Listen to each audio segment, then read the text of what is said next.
ମାନେ ଆଜି ଗଣେଶ ପୂଜା ହୋଇଥିବାରୁ ପ୍ରଭୁ ଗଣେଶଙ୍କ ନାଁରେ ଆଜି ସକାଳଟି ଆରମ୍ଭ ହେଲା ମୋର। ତାପରେ ଦେଖିଦିଅନ୍ତୁ ଆଜିର ପାଗଟା ପୁରା ମେଘୁଆ କରି ରଖିଛି। ଆଉ ଏଠି ମୋର ସକାଳୁ ସକାଳୁ ରେଡ଼ି ହେଇଗଲି। ତାପରେ ବୋଉ ତାଙ୍କ ଚାଉଳ ପଛରେ ଦେଲେ ଆଉ ମୁଁ ଟିକେ ନାଲି ଚା କରିକି ପିଇଦେଲି ସକାଳେ। ସେଉ ପକେଇ ଦେଇଥିଲି ସେଗୁଡ଼ା ଆଜି ସକାଳୁ କ'ଣ ପାଇଁ କେଜାଣି ମୋତେ ଟିକେ ନାଲି ଚା ପିଇବାକୁ ଇଚ୍ଛା ହେଲା। କାଲି ରାତିରେ ସେଉ ଧରିକି ଆସିଥିଲେ ସାର୍, ଛଣା ସେଉ ଆଣିଥିଲେ।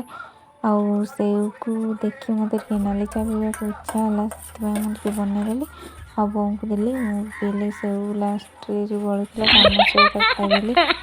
ଆଉ ଏଠି ମୁଁ ଆଳୁ ମଟର ତରକାରୀ କରିବା ପାଇଁ ଆସିଛି। ଦେଖନ୍ତୁ ଏଇଟା ହେଉଛି ମୋର କିଚେନ୍, ଯେଉଁଠି ମୁଁ ରୋଷେଇ କରେ। ଏଠି ଆଳୁ ମଟର ତରକାରୀ ମୁଁ କରୁଛି। ମାନେ ଚୁଲିରେ ରୋଷେଇ କରିବାର ଟେଷ୍ଟଟା ସବୁଠୁ ଅଲଗା ବୋଲି ଆମର ଟିକେ ରୋଷେଇ କରୁଛୁ। ତାପରେ ସାର୍ଙ୍କ ପାଖକୁ ଆସିଲେ। ସାର୍ ଏଠି ଗଣେଶ ପୂଜା ବୋଲି ଟିକେ ଠାକୁର ଘରେ ବସି ଗଣେଶଙ୍କୁ ମୁଣ୍ଡିଆ ମାରୁଥିଲେ। ଆଉ ମୁଁ ଏଠି ରୋଷେଇବାସ କରିକି ମୋର କେତେ ଝାଳ ବୋହିଯାଉଛି ଦେଖନ୍ତୁ। ତାପରେ ସାର୍ଙ୍କୁ ଖାଇବାକୁ ଦେଇଦେଲି ଆଳୁ ମଟର ତରକାରୀ ସହିତ। ସାର୍ କହିଲେ ଭିଡ଼ିଓ କରିନି, ମୁଁ ଏଠି କରିଦେଇଛି। ଆଉ ଟିଫିନ୍ ଏଠି ସାର୍ଙ୍କ ରେଡ଼ି ହେଇଯାଇଛି। ସାର୍ଙ୍କ ଟିଫିନ୍ ହେରିକା ସରିଲା ପରେ ସେ ଗଲେ ତାଙ୍କ ଡ୍ୟୁଟି। ତାପରେ ମୁଁ ଆସିଲି ମୋର ଲଞ୍ଚ ମେନୁ ନେଇକି ଖାଇବା ପାଇଁ। ଏଠି କଦଳୀ ଭଜାକୁ ଛୁଇଁ ଆଳୁ ଭଜା ହେଇଛି, ଆଉ ଗୋଟେ ଆଳୁ ମଟର ତରକାରୀ ହେଇଛି। ମୁଁ ଖାଇସାରିଲା ପରେ ଟିକେ ରେଷ୍ଟ ନେଇଥିଲି। ରେଷ୍ଟ ନେଇକି ଧୋଇ ଧୁଆକି ପୋଛା ପୋଛି ହେଇଗଲି। ଆଉ ବାଛୁରୀ ସହିତ ବାଛୁରୀ ଦେଖନ୍ତୁ ମୋତେ ମାରୁଛି। ବାଛୁରୀ ମୋତେ ବାଟ ଛାଡୁନି ଯିବା ପାଇଁ। ତାକୁ ଯେଉଁ ରାଗିକି କହୁଛି ସେ ବହୁତ ଚିଡ଼ି ଯାଉଛି। ତାକୁ ବାଡ଼ଉଛି, ସେ ମୋତେ ରାଗ ରଖୁଛି ଆଉ ତାକୁ ବାଡ଼େଇବିନି। ମୋତେ କୋଉଦିନ ମାରିକି ପକେଇଦବ। ଆଉ ଇଏ ମୋତେ ବାଟ ଛାଡୁନି ସିଡ଼ି ଉପରକୁ ଯିବା ପାଇଁ, ମାନେ ଛାତ ଉପରକୁ। ତାକୁ ତାପରେ ଆସିଲି ହେରି ମୁଁ ମୋର ଛାତକୁ। ଦେଖନ୍ତୁ ସନ୍ଧ୍ୟାବେଳେ କେତେ ଗାଡ଼ି ଯାଉଛି, ବହୁତ ସାରା ଗାଡ଼ି ଯାଉଛି ସନ୍ଧ୍ୟାବେଳେ।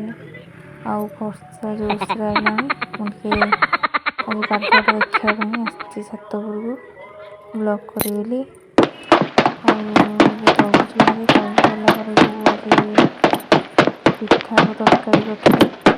ମୋତେ କହିଲେ ଆସ ଖାଇବୁ। ମୁଁ ଗଲା ପରେ ମୋତେ ଦେଲେ ଆଉ ଗରମ ଗରମ ପିଠାକୁ ତରକାରୀ ମୁଁ ଟିକେ ନାଦିଦେଲି। ଖାଇବା ଚାଲନ୍ତୁ ଦେଖିବା କେତେ ଟେଷ୍ଟ କେମିତି। ମୁଁ ଟିକେ ଫାଷ୍ଟ ଟିକେ ଦେଖିବା ପାଇଁ ଖାଇଗଲି।